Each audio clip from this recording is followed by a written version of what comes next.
Good morning, CLC. Thank you for being here. Thank you for your love, your light. Thank you for being the open channel that you are in this world and the connection to the divine. In this moment and at this time, I invite you to relax in your seat, taking a nice deep breath in, receiving that love and light. And as you release your breath, give back all that no longer serves you. If you feel so inclined, go ahead and take another nice, deep, cleansing breath, breathing in love and light. And as you release the breath, allow your body to just relax in this moment. And allow your mind to let go of any past or future and be here now. Universal love enfolds me. Universal wisdom inspires me. Universal spirit enlightens me. Universal power encircles me.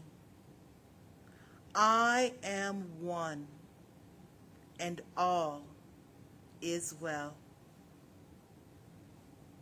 As we begin this inner healing process, let me invite you to relax in quiet confidence, opening yourself up to the miracle-working higher power.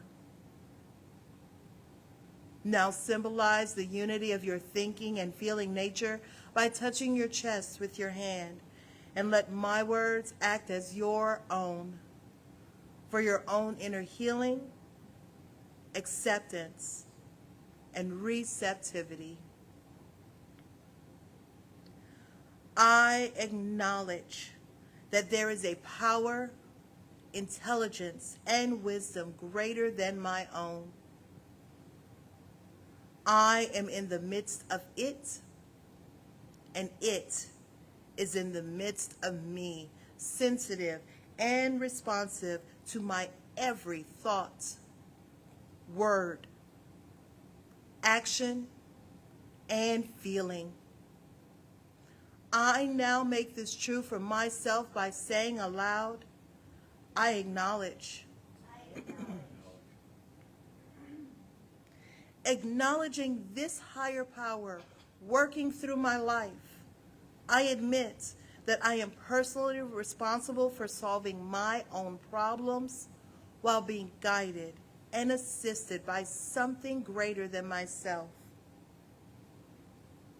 As I am ready to surrender the conflicts of my ego to the wisdom of this infinite presence, I simply speak these words: I surrender.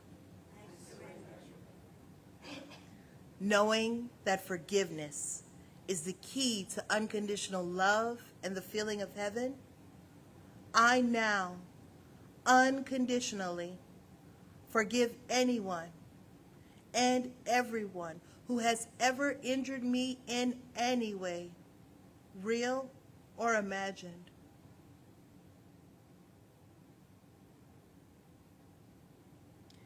And I now forgive myself for all of my mistaken judgments and their resulting actions. From my deepest level of understanding, I now say, I forgive. Realizing that I continually experience the effects of my own thinking, I now choose to allow this higher power to recreate me deeply, filling my mind with thoughts that are only positive, loving, constructive, and beautiful. I call upon this divine inflow by stating aloud, I choose. I now center upon that one very special idea that I'm willing to accept as real for me in this coming week. Visualizing that idea as already acted upon and brought to pass.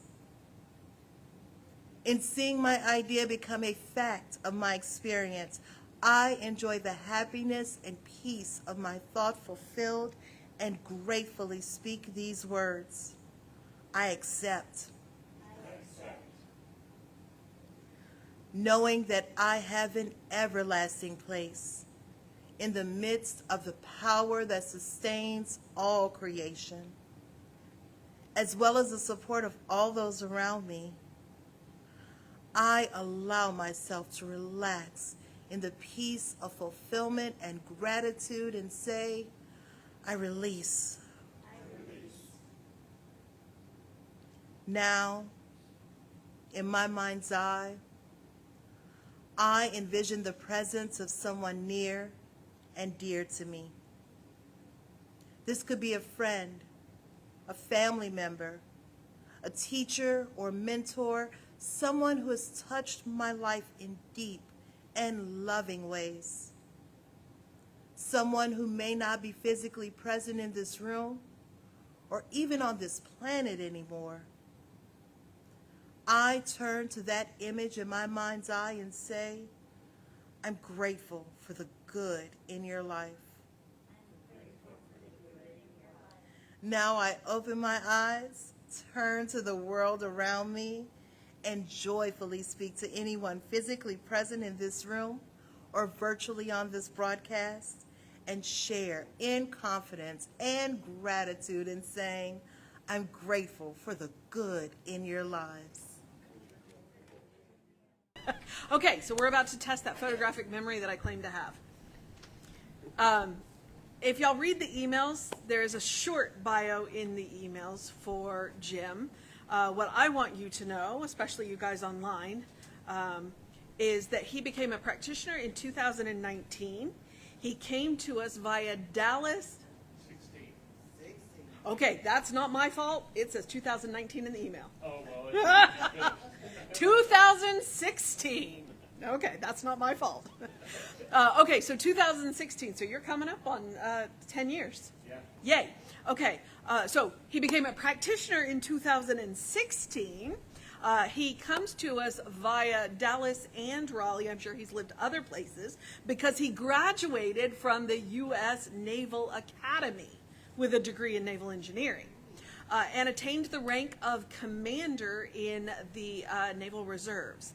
So, and I know he's been up to a lot of things, but we are very happy to welcome him to our stage for the first time. So y'all give it up for Jim Canter. Yeah, thank you. Thank you so much, Lisa. So, you know a little bit about me. And the topic that I picked today is the power of wonder. And that song that was just sung was so perfect, I just completely blew me away. Thank you so much for that.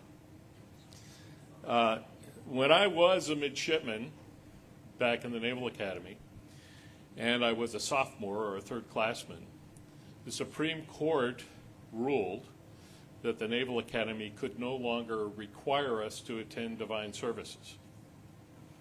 And so, having been a Catholic at the time, I looked at that with some relief and some consternation. And I kind of like wondered, where am I with this? Because with the regulation, I didn't have to choose. I didn't have to go in and participate in a ritual that I kind of found at the time somewhat empty. And that was the source of my relief. The source of my consternation was the fact that where does God fit into this whole thing? I didn't have to question that up to that point. And so it was a dilemma. And I just found naturally that there was nothing I could do about it really, but I knew that I had to come to some conclusion about it one way or the other. So I wondered about it for 2 years. And sometimes I'd be on this side of the argument, and sometimes I'd be on that side of the argument, but there was really the missing piece was, what do I do beyond this side if I chose that direction? And what do I do beyond this side if I chose the fact that there was a God? And I finally screwed up the courage to lay the gauntlet.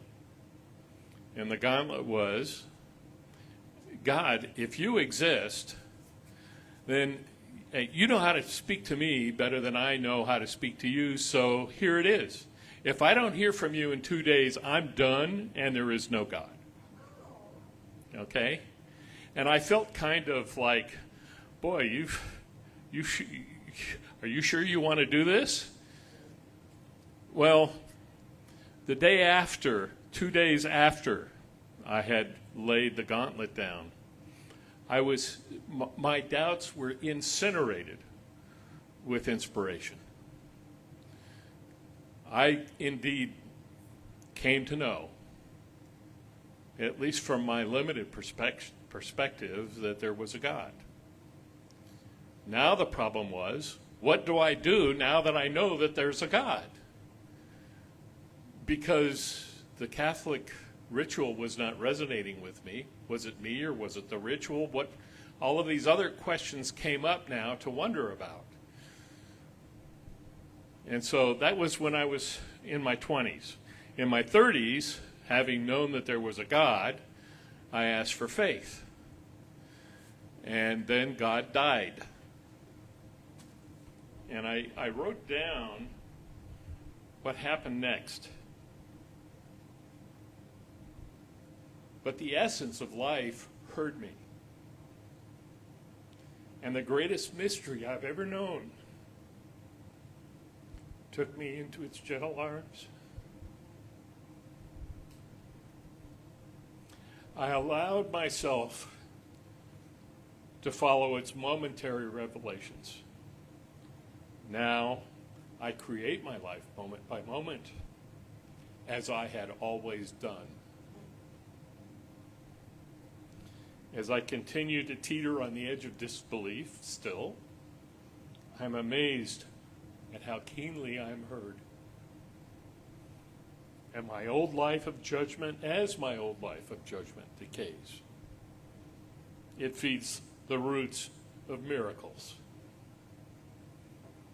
So you really don't know what the next moment holds, except that the next moment is a higher good. And so where I was a year ago is I came to understand that belief isn't what this is about. What this is about is knowing. Knowing in the depth of your heart what is true and what is false. It's not believing this is true or believing that's false, although beliefs do exist, but they are part of ego. And ego really doesn't care about your highest good. It cares about protecting you from emotion or from damage. And from the perspective of the divine, none of that exists. From the perspective of the divine, everything is always good. Well, that's enough to produce some dilemmas, wouldn't you agree? One of the big dilemmas that I get when I was talking to a theology student from Harvard on my way back from Cambridge on one of my business trips. We had a wonderful conversation. And what she said, so if you know there's a God, how is it that you explain that the God allows all of these terrible things to happen? And I said, I don't know that God does. But what I do know is that when people look at this and they decide to blame God for catastrophe, they're not asking what they themselves are called to do in compassion. And she said, touché. When I was a midshipman, another dilemma, just to give you an idea of where your ego puts you in terms of the dilemma, Admiral, at lunchtime, we had our meals in what was called King Hall. And each table had 12 midshipmen, 4 along each edge and 2 at either end. And at one end were the first classmen, or the seniors, who were in charge of the table. On the other end were the second classmen, and then the plebes, or the fourth classmen, along one side, and the third classmen along the other side. And now and then you'd get a distinguished guest. And our distinguished guest was Admiral Stansfield Turner, who was the head of the Naval War College and later became director of the CIA. And Dave, my best friend at the Academy, and the Admiral were sitting at the senior end of the table, and Dave was to the Admiral's left, and I was to the Admiral's right, along where the third classmen sit. Now there's because the Naval Academy is home to a number of, let's call them transitioning juveniles, there are a lot of juvenile pranks that go on. And one of those pranks we called a feelie. And that's where you reach down and under the table, grab the knee of the midshipman next to you. And then he was obliged to go and pass the feelie on to the person next to him, and so on around the table. And generally it was done to get the first classman at the end of the table. And it would put the plebe, who was responsible for serving the person to next to them, actually the Admiral was on that side, and to touch the knee of his superior. So it was a deliberate dilemma game. And so I noticed the slight gestures of a feelie being passed and knew that the ultimate recipient would be Admiral Stansfield Turner, and that the person who would have to give it to him was the poor plebe that was sitting next to him. And so I looked with daggers at my underclassmen to say, do not do this. This is not to be done. And my gaze went from midshipman to midshipman to midshipman until it got to Charbonnet, and I stared daggers at him. And he obviously did not want to give the Admiral a feelie, and he did not want to incur my wrath, but the rest of the table was saying, do it. And Admiral Stansfield Turner turned to him and he says, well, my son, it looks like you're on the horns of a dilemma. So we find ourselves in this position where we have irreconcilable alternatives before us, where if we pick one, we lose. If we pick the other one, we might lose bigger. This is a trick of the ego, because what's missing in that whole model is the divine. It's missing from the entire flow of logic. What's missing is the next moment. So how do you protect yourself? How do you manage yourself when you're on the horns of a dilemma? And that's wonder. I was watching, I do Instagram, and I follow a lot of people, and some of the people I follow are Indian gurus. And one of the things that I heard last night that I thought was really wonderful is this Indian guru was saying, you have a question, but it becomes a sacred question when it becomes wonder. The question transforms itself into wonder. What happens to me if this happens? What happens to me if that happens? Which way do I choose? What's the right thing beyond the end point of the choice? Wonder is where you are. Now, I've stood at the rim of the Grand Canyon and I've looked at it. And I've looked at it and I've looked at it and I just don't get it. It just doesn't make any sense to me. It just doesn't fit into my head. And I moved to a spiritual place of appreciation of this mystery. And being moved to that spiritual place, it's okay that I don't get it. It's okay that I can't figure it out. I just am with it. I just sit before the mystery. I just turn it over in my mind like I turn a lifesaver over in my mouth. At one moment testing the cherryness of it, another moment tasting the sour, another moment the sweetness, another moment the hardness, another moment how it's shrinking. And so one of the things that we do is we consider that wonder has two different qualities. One where we're wondering about something, another one where we're moved to wonder. There is no difference. There's no difference at all. When you think that as I progress from God to the essence of the universe, the more vague description is the essence of the universe.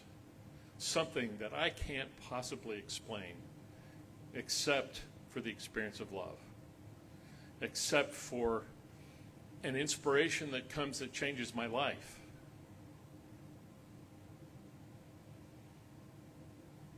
And so I know nothing that I've figured out.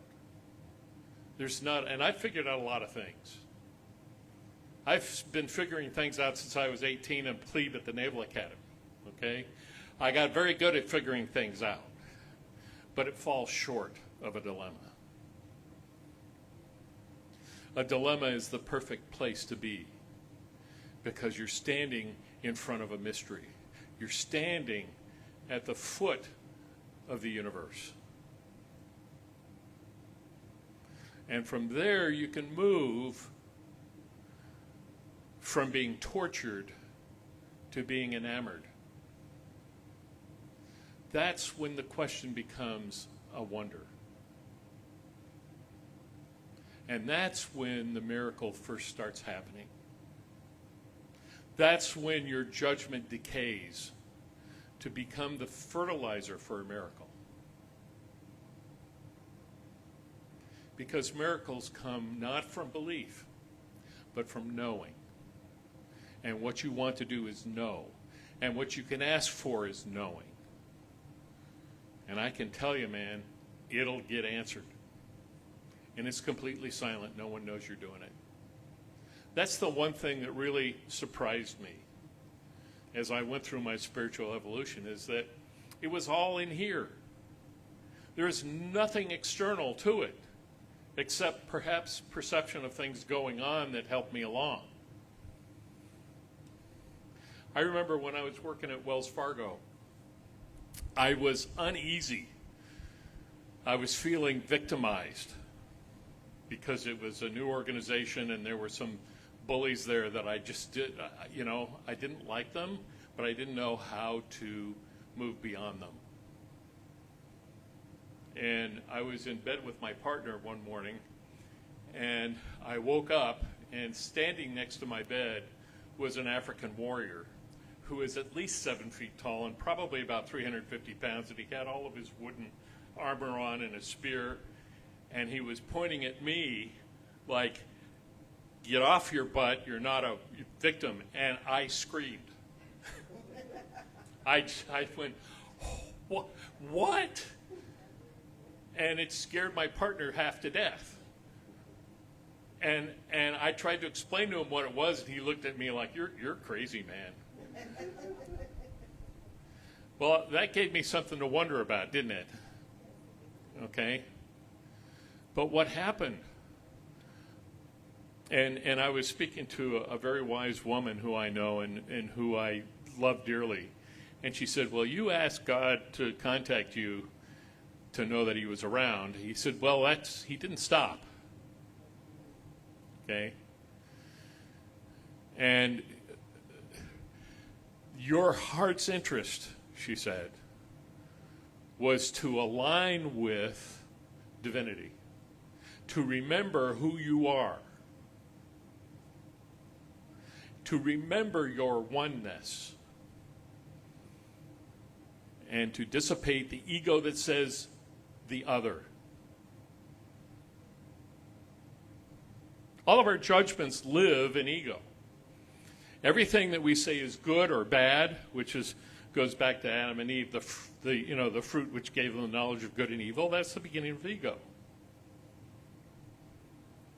And that is where our anger and our judgment comes from.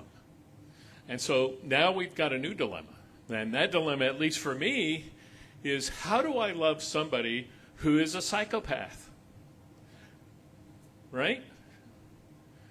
I don't understand it. I stand before the mystery and I wonder about it. That's one of the many things I wonder about, actually. How is it that I see villains at work or in the news and I feel righteous anger toward them? And there's this other thing that says to me that's not what you're taught, especially as a practitioner. This is what I'm talking about, that I continue to teeter on the edge of disbelief or unbelief. It's a continuous process. But one becomes adept at managing it. So the stance that I took, and so, people say, I was taught when I was a Catholic that if you want faith, you can ask for it. You certainly can't create it yourself. Faith is a knowingness that good is unfolding. That's my definition of faith. And I said, well, I can take a stand. I can take a stand, and the stand that I take is good is always unfolding from everything all of the time. Period. That's my stand. Now, obviously, that brings me up at odds with my judgment, right? And so now I am face to face with the judgments I hold about what's going on around me. But my stand, and I've committed to my stand, is that the one or the other, the stand is for the other. The stand is for highest good. The stand is to see everything as highest good. And that's one hell of a challenge. But I have working in my favor wonder. I can wonder about it. I don't have to answer the question. I can be with the question. I can stand in front of the mystery. I can allow it to bring me to a point of action, just like I did when I was 22 years old. I can bring it to a point of action where it's clear to me now what I can do about that wondering. And so I take the step, and a whole new set of wonders come up. And that I'm wondering can become, for me, a source of gratitude. I can stand here and I look back on my life and I go, boy, you didn't see it at the time, but your life was blessed. And that's true for everyone sitting here. You can look back at the worst times you had and how they never materialized but for the good.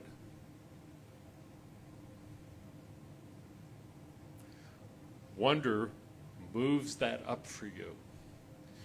It short circuits all the suffering of a dilemma, because the suffering that is incurred is an ego going in two directions. The ego is the thing that says, ooh, that looks nice, you can go do that. And then when you go do that, it says, boy, you're really stupid. Why'd you go and do that? And then you get to live in guilt. Guilt is not your heritage. Wonder is your heritage. Wonder is what you step into by choice. Wonder is standing at the foot of the universe in befuddled admiration.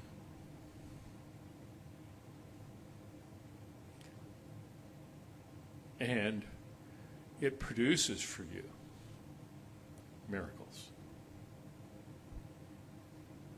Thank you. Thank you very much.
So that was Jim's first time to speak on a Sunday. So I think he deserves another round of applause.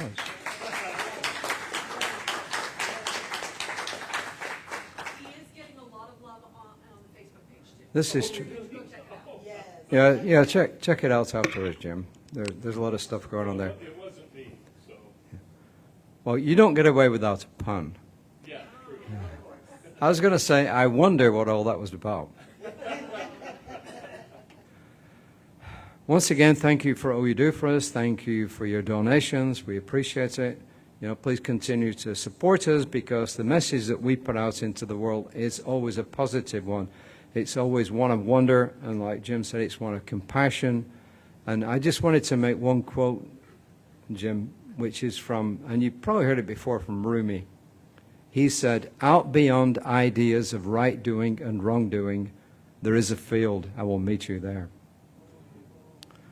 So with that, let's all say together, divine love, through me, blesses and multiplies all the good I am and have, all the good I give and receive.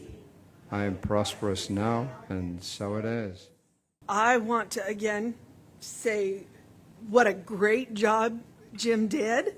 I walked away with a quote that I'm going to keep, that when we let our judgments decay, it provides fertilizer for miracles. I mean, if you didn't hear that, I want you to hear it, because that was really cool. But I also love wonder, because wonder is one of the most fantastic things about childhood. And if we're going to quote, any spiritual tradition, because, there's a lot of them out there, they want you to be childlike. Well, part of being childlike is wonder. And I'm going to remind you what, I believe it was the fourth doctor who said, What's the point of being a grown-up if you can't be childish occasionally or childlike occasionally? So I encourage you to stand at the foot of mystery and wonder. And you're probably wondering right now, when's she going to stop talking? Well, here's the good news. I'm going to do a treatment and then stop talking. So I encourage you to step with me consciously into the sacred.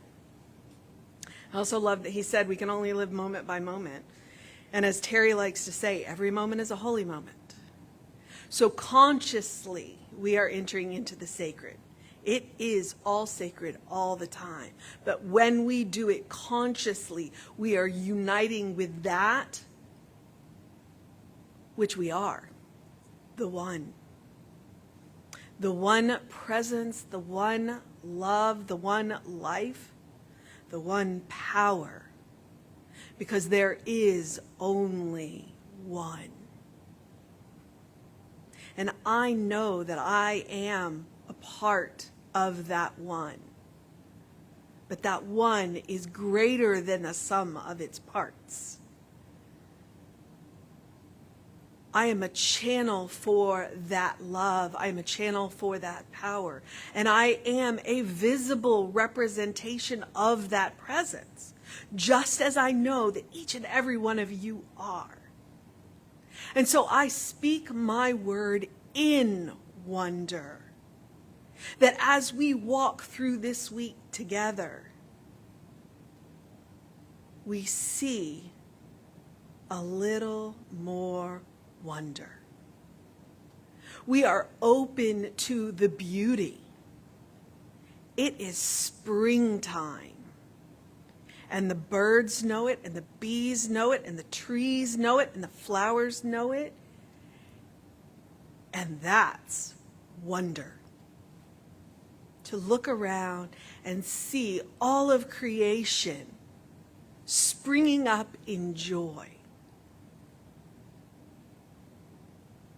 And to allow ourselves to do the same. To welcome in that spring energy and know that whatever it is that we are seeking to do, the resources to do it are seeking us. They are scrambling now from wherever it is that they are coming, rushing to us now. And so as I listen to the birds sing in joyous wonder to the sunrise, I know that there is one. And I am held in those everlasting arms, just as I know each and every one of you are, enfolded in love, unfolding in love. And I am so grateful for Jim and this topic of wonder and the reminder to wonder. And I am grateful of a teaching that reminds me who we are, beloved expressions of the divine. I am grateful for our ministers, our practitioners, our musicians. I am grateful for the technology that lets us send this out across the United States and the world into the ethers. And I am grateful because grateful is another word for love. And gratitude really is an amazing feeling and a good stimulator of miracles as well.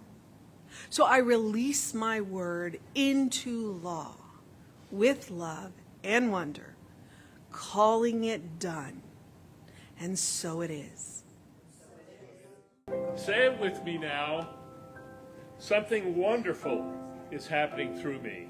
Something wonderful is happening through me. I feel it in my body. I feel it in my I body. feel it in my mind. I feel it in my mind. I feel it in everything I am. I feel it in everything I am. I choose it. I choose it. I trust it. I trust it. I use it. I use it. And I love it. And I love it. And so it is. And so it is.